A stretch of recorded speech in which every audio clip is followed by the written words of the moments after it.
এসো দয়াল নবীজি, এসো আমাদের মাঝে,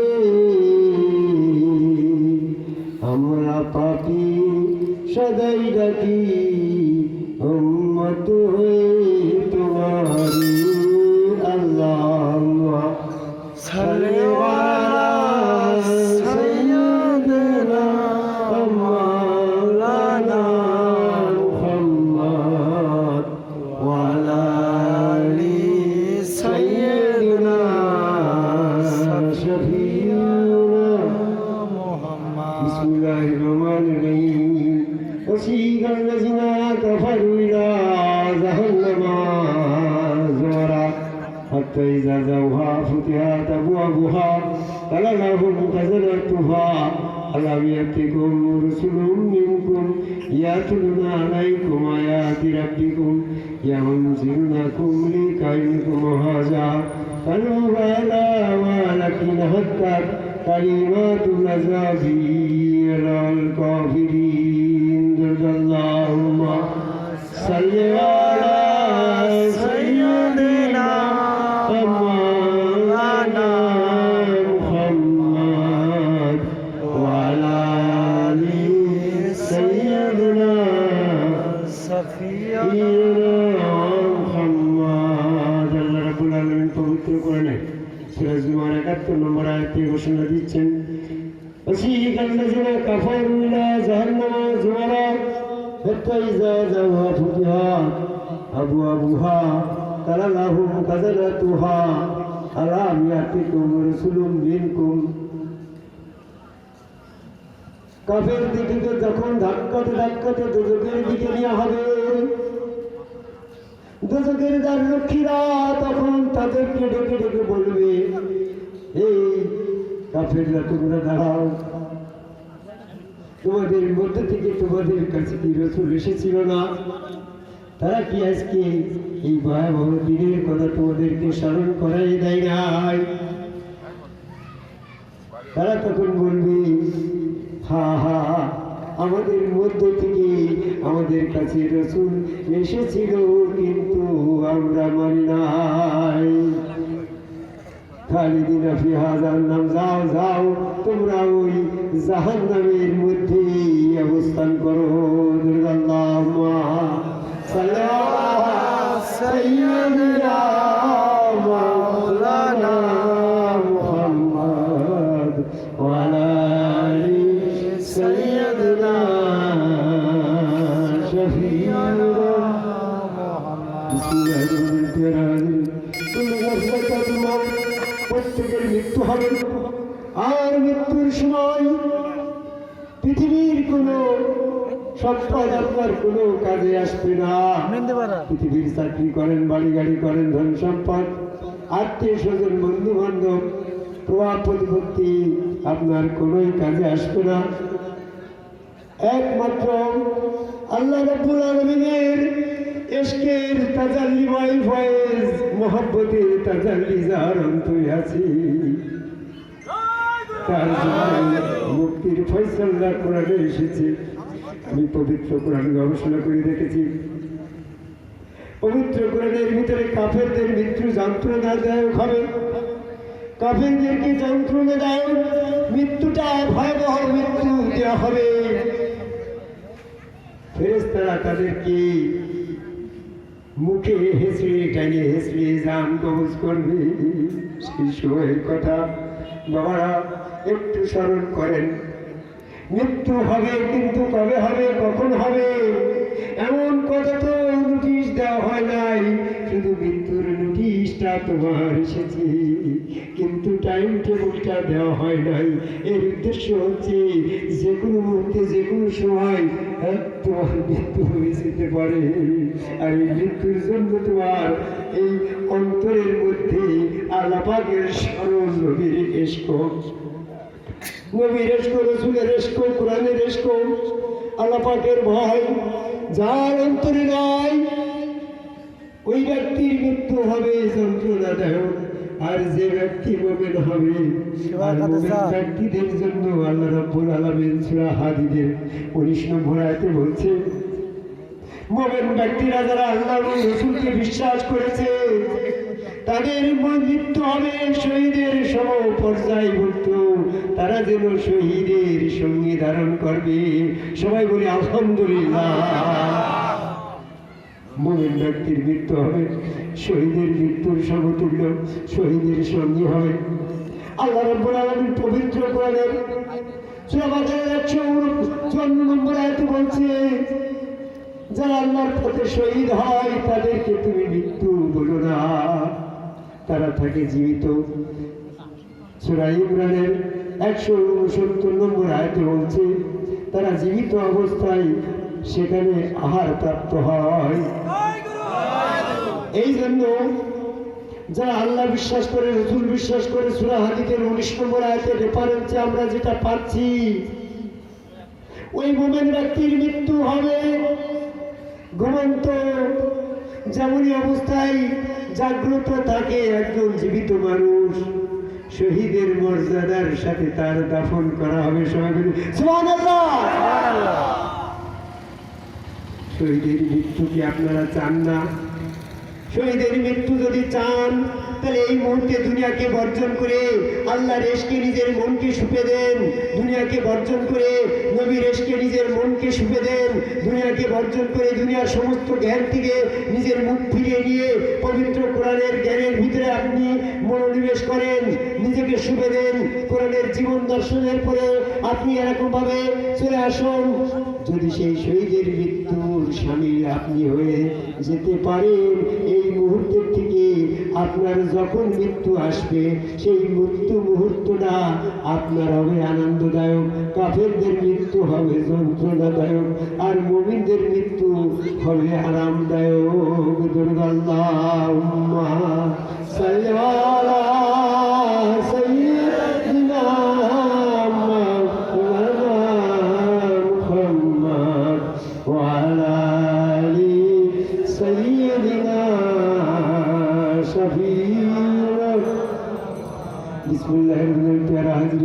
আপনার মুমিন হওয়ার উপায় এটা যদি জানা না থাকে, কাফের হওয়ার উপায় তো আপনার জানা আছে, ঠিক না কথা?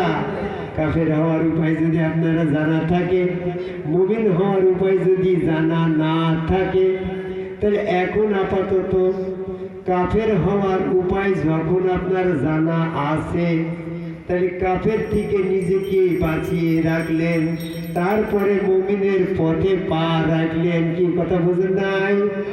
কাফের হওয়ার উপায় যখন আপনার জানা, তখন কাফের কর্তব্য কর্মটা যদি আপনি না করেন, তাহলে তো মুমিনের পথে আপনার পদার্পণ শুরু হয়ে গেল। কি বুঝেন না কথা? কাফের হওয়ার উপায় কি? কাফের হওয়ার পদ্ধতি কি? কাফের হওয়ার উপায় হচ্ছে, প্রথম পৃথিবীতে প্রথম কাফের কে গো? প্রথম কাফের কে? ইবলিস, শয়তান। আর ইবলিস কোন কাজ না করে কাফের হইল? আদম কাবায় সেজদা না করে কাফের। আপনি যখন আদম কাবায় সেজদাকারী হয়ে যাবেন, আপাতত আপনি আর কাফের না। দুর্গাল্লাহুম্মা সাল্লি আলা সাইয়্যিদিনা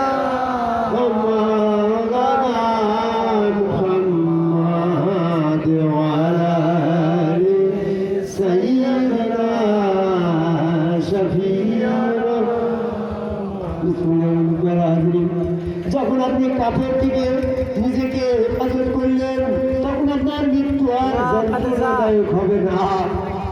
মুমিনের মৃত্যু যেমন শান্তশিষ্ট ঘুমন্ত অবস্থায় হয়ে যাবে, শান্তিময় অবস্থায় আপনার মৃত্যু হবে। সেই মৃত্যুর জন্য আপনাকে কাফের দল থেকে নিজেকে বাঁচার জন্য, আদম কাবায় সেজদাকারী হওয়ার জন্য এই মুহূর্তে আপনি সেজদাকারী হয়ে যান। তোমা সাল্লি আলা সাইয়্যিদিনা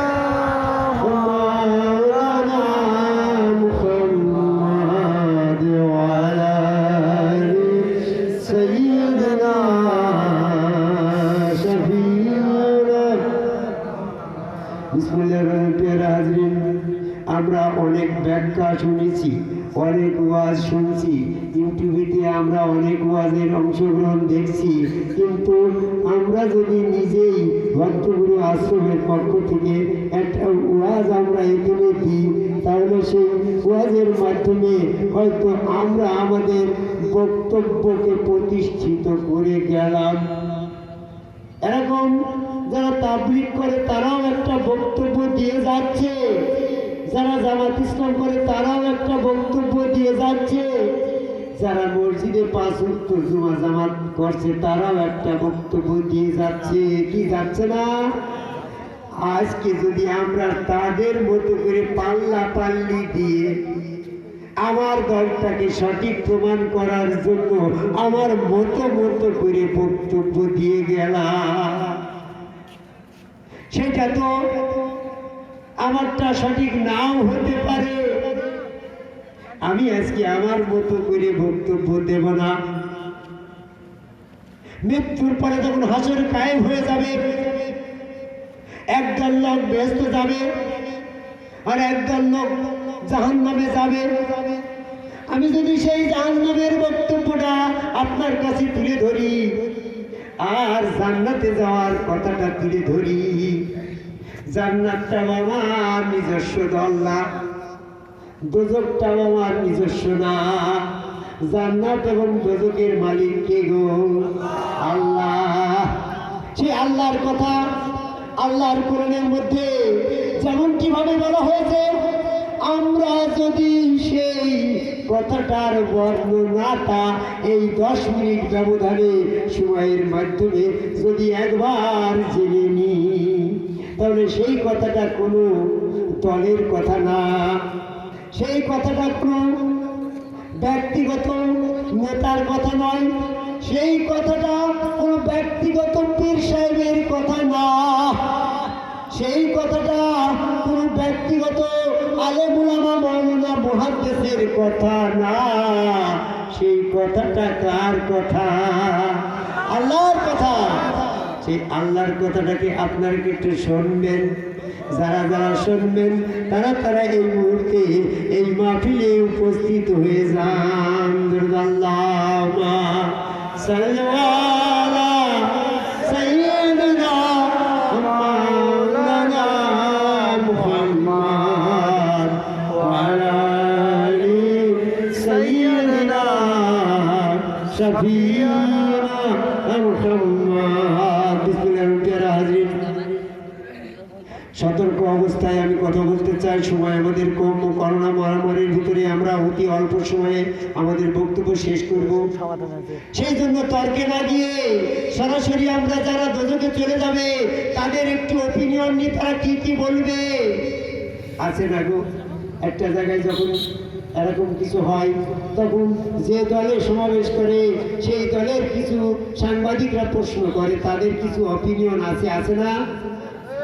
ঠিক দোজখে যারা চলে যাবে, দোজখের ওই জালেমবাসী কাফেরদেরকে যদি এখন জিজ্ঞাসা করা হয়, সেই জিজ্ঞাসার একটি কথা, সেই সময় কাফেররা কি বলবে সেই কথাটা আল্লাহ রাব্বুল আলামিন আয়াতের মাধ্যমে আমাদেরকে জানিয়ে দিয়েছে।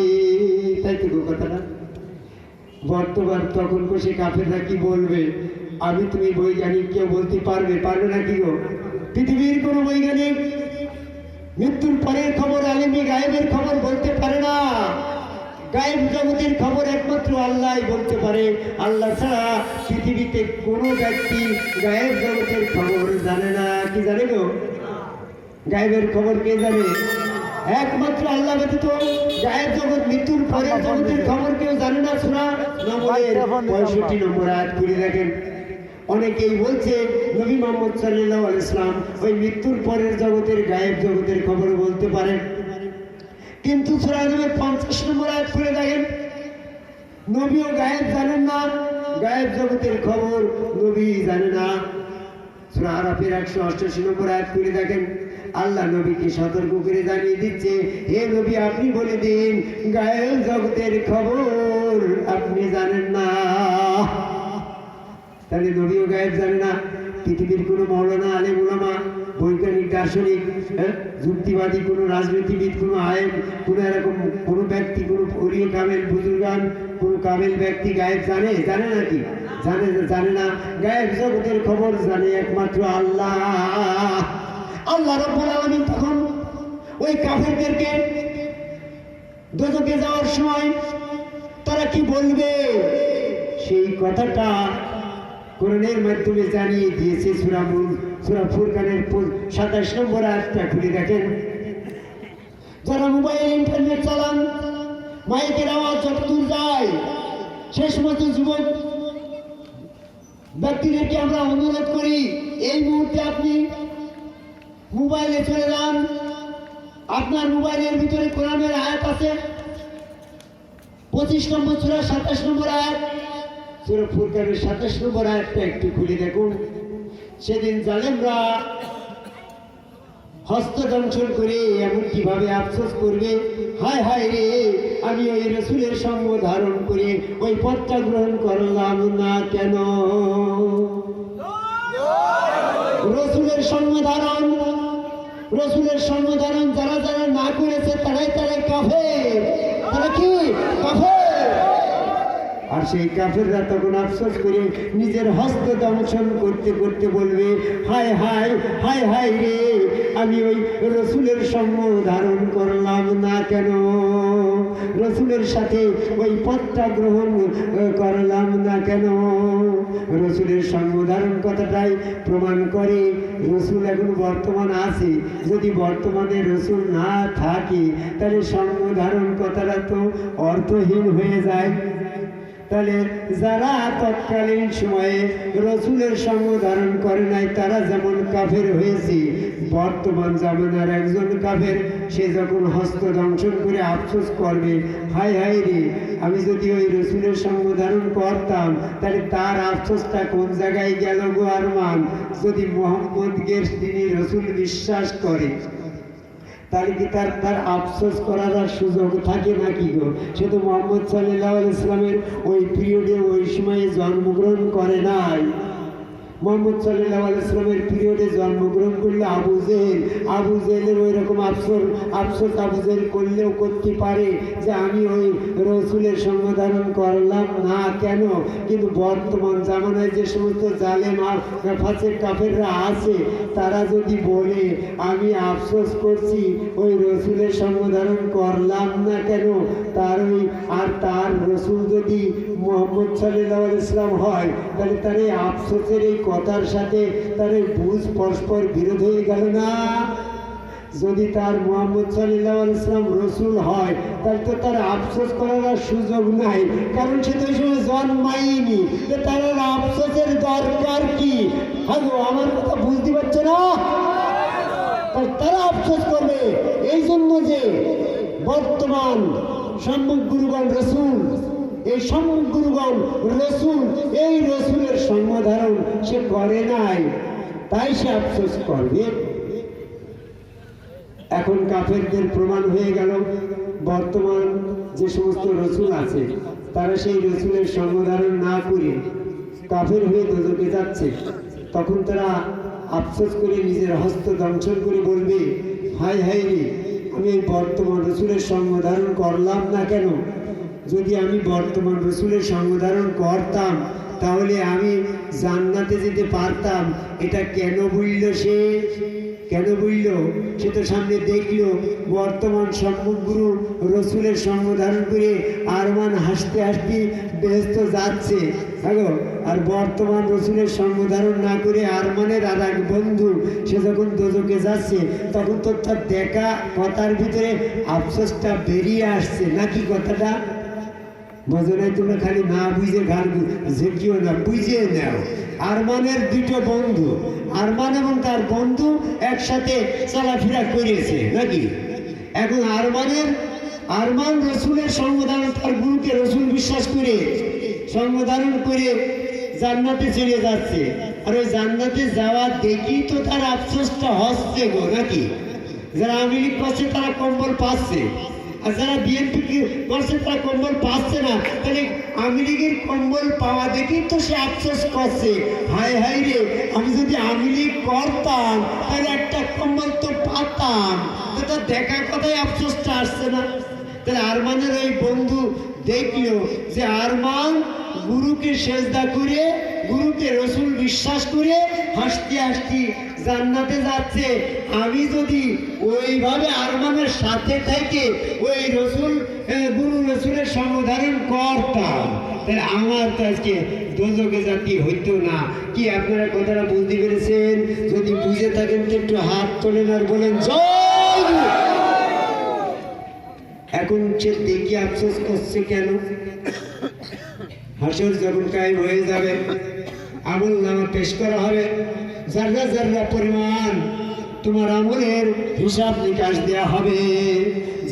যতটুক পরিমাণ তুমি নেক আমল করেছো ততটুক তোমার আমল নামায় লিপিবদ্ধ করা হয়েছে। যতটুক পরিমাণ তুমি পাপ করেছো ততটুক পাপের পাল্লায় তোমার সেই আমল নামায় পাপ লেখা হয়ে গিয়েছে। এইভাবে যখন নেকি প্রতি ওজন করা হবে তখন সমস্ত মানুষের নেকির পাল্লা হালকা হবে আর পাপের পাল্লা ভারী হবে। তার আয়াত কি? সূরা নূরের 14 নম্বর আয়াত করে দেখেন। আল্লাহ রাব্বুল আলামিন ঘোষণা করছেন এই আয়াতের মাধ্যমে, জানিয়ে দিচ্ছেন, হে মানুষ, তোমরা পৃথিবীতে যে সমস্ত কর্মে লিপ্ত আছো বা ছিলে, আমি আল্লাহ যদি তোমাদের দয়া ক্ষমা না করতাম তাহলে মহা শাস্তি থেকে রেহাই পেতে না। এই আয়াতে প্রমাণ হয় যে সবারই পাপের পাল্লা ভারী হবে, আর পাপের পাল্লা ভারী হবে বিদায় দোজকে জাতি হবে, শাস্তি পেতে হবে। আল্লাহ যদি দয়া ক্ষমা করে তাহলে সে মুক্তি পাবে। তাহলে তোমার নেক আমল দিয়ে নেকির পাল্লা ভারী করা সম্ভব হবে না। এই জন্য নেকির পাল্লা ভারী করার চেষ্টাটা ছেড়ে দিয়ে ক্ষমা কিভাবে পাওয়া যায়, আল্লাহ কাকে কাকে ক্ষমা করবে, সেই ব্যাপারটা এই মুহূর্তে বুঝে নেওয়ার দরকার। আল্লাহুম্মা সাল্লি আলা সাইয়্যিদিনা মাওলানা মুহাম্মদ ওয়া আলা আলি সাইয়্যিদিনা শাফিঈনা।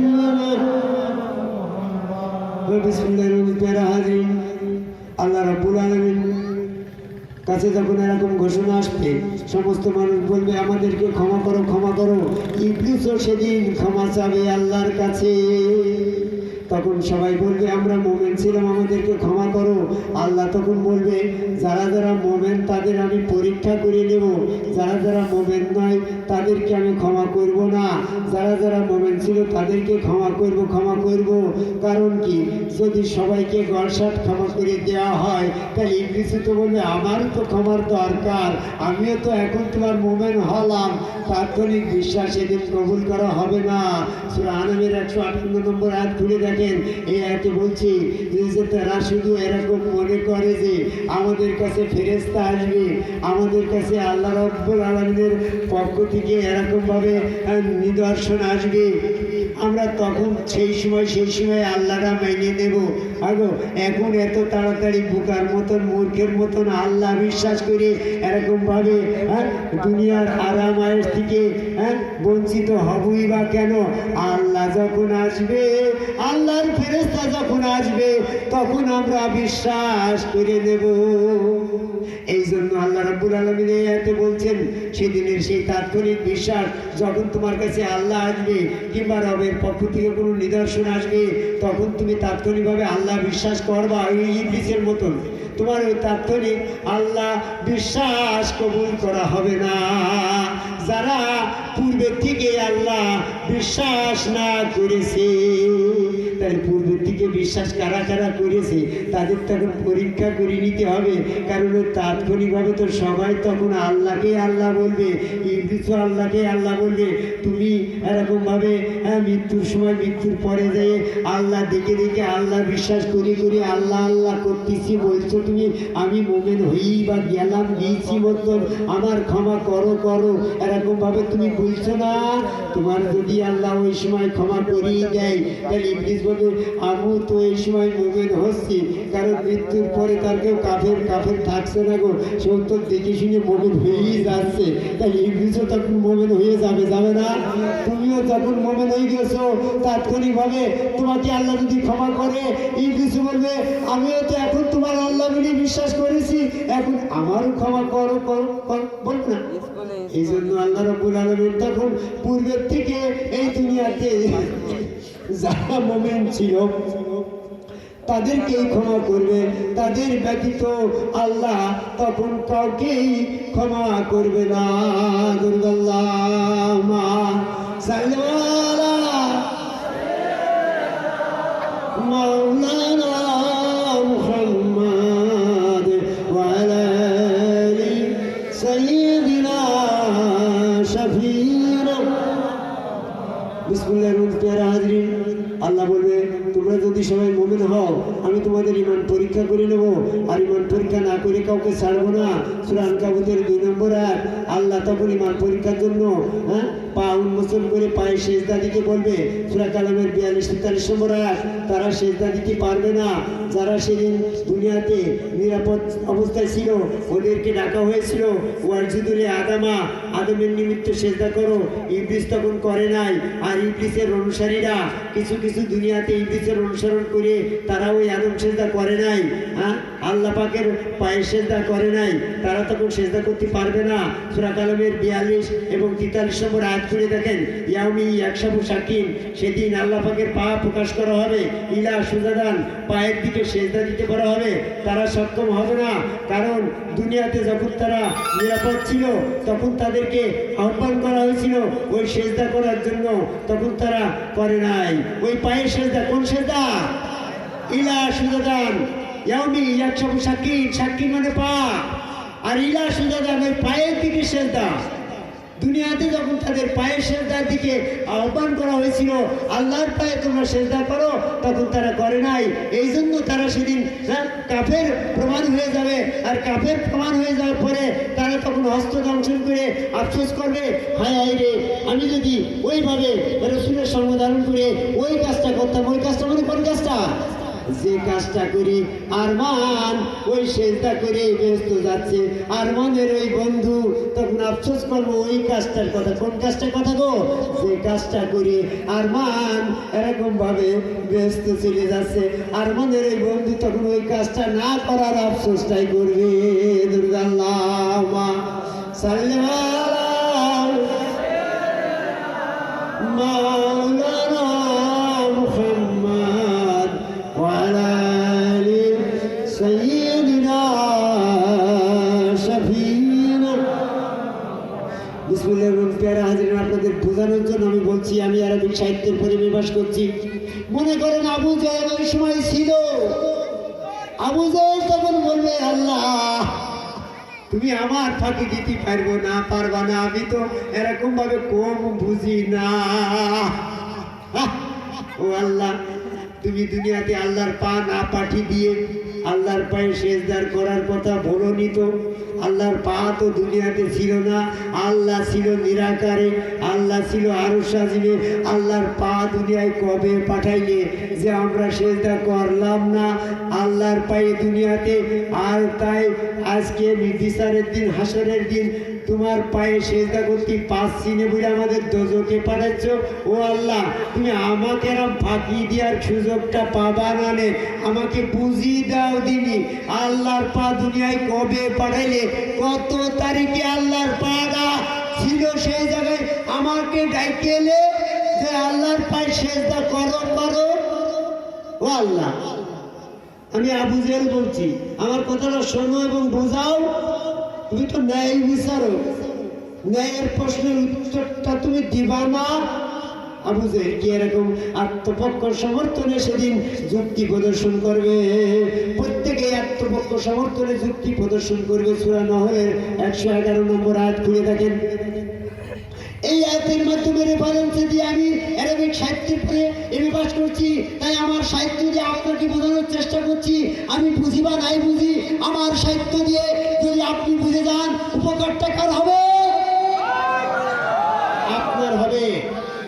আবু জেহেল যখন এমনটি বলবেন তখন আল্লাহ রাব্বুল আলামিন আয়াত নাজিল করেছিল সূরা আল ফাতির 10 নম্বর আয়াতের দৃষ্টিভঙ্গি আকর্ষণ করে বলতেছি, আপনারা খেয়াল করে দেখেন।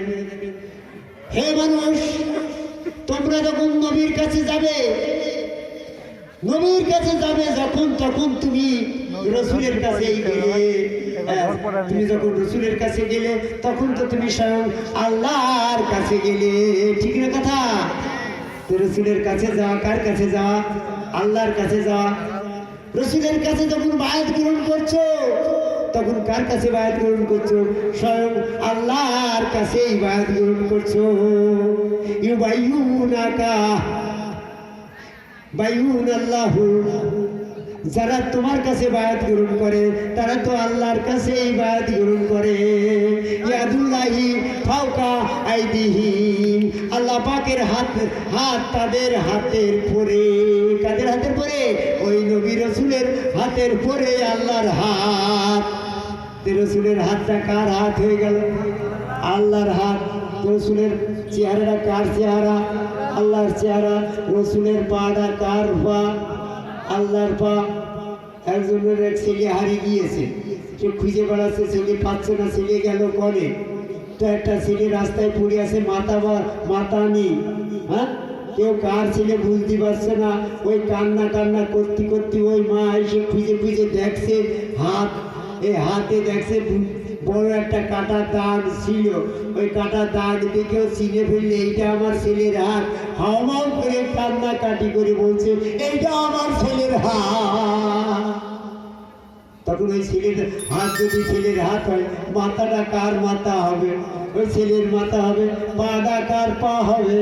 ওই ছেলেরই পা হবে। তো সূরা আল ফাতির 10 নম্বর আয়াতের দৃষ্টি আকর্ষণ করে বর্তমান আলেম উলামা মাওলানা মুফতি সাহেবের কাছে আমি বলতে চাচ্ছি, আপনারা সূরা আল ফাতির 10 নম্বর আয়াতের তাফসীরটাকে একটু করেন না কেন? ওই আয়াতে যদি বলে রাসূলের হাত আল্লাহর হাত, তাহলে রাসূলের চেহারা আল্লাহর চেহারা, রাসূলের পা আল্লাহর পা। হে আবু জেহেল, তুমি কি ওই মুহাম্মদের পা, ওইটি যদি আল্লাহর পা হয়, ওই পায়ে কি তুমি সেজদা করলে? তো তা তো করিনি। আমি তো অতটা বুঝতে পারিনি। আমি মনে করতাম আমার ভাতিজা মুহাম্মদ ওই পা আবার আল্লাহর পা কবে হইল, আমি তো তা বিশ্বাসই করিনি।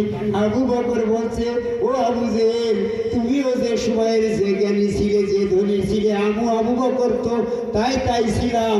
আমি বিশ্বাস করলাম ওই রাসূলের হাতটাই আমার আল্লাহর হাত, ওই রাসূলের পাটাই আমার নবী রাসূলের পা, আমার স্বয়ং প্রভু আল্লাহর পা। ওই চেহারায় আমি আল্লাহ দেখেই আল্লাহকে সেজদা করেছি, ওই পায়ে সেজদা করেছি। তাই তো আজকে স্বয়ং প্রভু আল্লাহর পায়ে সেজদা দিয়েই আমি জান্নাতে যাচ্ছি। দরুদ আল্লাহুম্মা সাল্লি আলা মাওলানা মুহাম্মদ ওয়া আলা আলি সাইয়্যিদিনা শফিঈ। বিসমিল্লাহির রহমানির প্যারা হাজিরিন, এই কথায় আমার আরেকটা কথা মনে হয়ে গেল। মুতালিব শাহ মাজার ঢাকাতে আমি এই তফসিরটা করতে গিয়েছিলাম। ওই তফসিরের ফাঁকে একজন আমার বলছে, যদি মুহাম্মদের হাতটা যদি আল্লাহর হাত হয়, মুহাম্মদ সাল্লাল্লাহু আলাইহি ওয়াসাল্লামের পা যদি আল্লাহর পা হয়, মুহাম্মদ সাল্লাল্লাহু আলাইহি ওয়াসাল্লামের নিজস্ব চেহারা যদি আল্লাহর চেহারা মনে করে আপনি সিজদা করেন, তাহলে সূরা নহলের ৭৪ নম্বর আয়াতে যে বলা হয়েছে আল্লাহর কোনো মিসাল দেওয়া যাবে না, তাহলে তো আরাকায়াতের বিরুদ্ধে হয়ে গেল। মুহাম্মদের সুরতের মালিক মুহাম্মদ, মুহাম্মদের হাতের মালিক মুহাম্মদ, মুহাম্মদের পার মালিক মুহাম্মদ, মুহাম্মদের অল বডি ফিটিং মালিক মুহাম্মদ। আর সেই ফিটিং সুরতটাকে আপনি আল্লাহ সুরত মনে ভাইবে দিয়ে সেজদা করেছেন, তাহলে কি হলো? আপনি তো একটা আল্লাহর উপমার শামিল হয়ে গেল। এটা তো আল্লাহ পাকের নিষেধ আছে, আপনি তো আরাকায়াতের বিরোধ হয়ে গেলেন। কি বলবে না? এই কোরআনের ভিতরে আপনারা শুনিলেন একটি আয়াতের সাথে আরেকটি আয়াতের কোনো বিরোধ নেই। তাহলে সূরা নহলের ৭৪ নম্বর আয়াতে যে বলছে আল্লাহর কোনো উপমা চলে না, এই কথার ভিতরে এটা পরিষ্কার প্রমাণ হয়ে যায় আল্লাহর একটা চেহারা আছে, কি আছে না?